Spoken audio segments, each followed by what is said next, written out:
বন্ধুরা, অনেক লোকজন দেখতে পাচ্ছ খাওয়া দাওয়া করছে। আমি এসেছি আজ পূজা বাড়িতে, আর সেখানে বাল্যক ভোজন চলছে। অনেক লোকজনও খাওয়া দাওয়া করছে। আর দেরি না করে আমিও বসে পড়লাম। আর সাথে আমার মাম্মাম আছে, মাম্মামও বসে গিয়েছে খাওয়া দাওয়া করতে। আর সবে আছে নিরামিষই। আর নিরামিষই খাওয়া দাওয়ারও খুব ভালো হয় খেতে।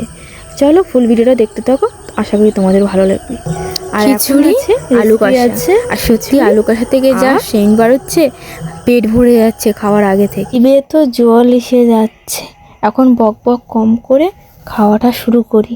আর এদিকে তোমার দাদা ভাইও খাওয়া শুরু করে দিয়েছে। তোমাদের দাদা ভাই তো খাচ্ছে, আমিও খাচ্ছি, কিন্তু খেতে খেতে কথা বলতে নেই।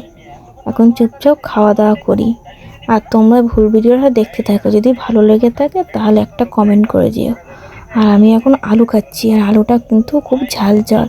আর সত্যি আলু কষাটা যা হয়েছে না, সত্যি আমি খাচ্ছি বলে তা না, কিন্তু খুব সুন্দর হয়েছে, খুব টেস্টি হয়েছে। আর খিচুড়ির সঙ্গে ঝাল ঝাল আলু কষা যা লাগে। আর এখন আছে পায়েস। ঝাল ঝাল খাবার পরে যদি একটু মিষ্টি খাবার খাই কেমন লাগে বলো তোমরা। সত্যি খুব ভালো লাগলো খেয়ে। আর আজকে রাতের ডিনার হলো আমার আলু কষা আর খিচুড়ি। তোমাদের যদি ভালো লেগে থাকে ভিডিওটা, তাহলে একটা কমেন্ট করে যে বাই, ভালো থেকো, সুস্থ থেকো, টাটা।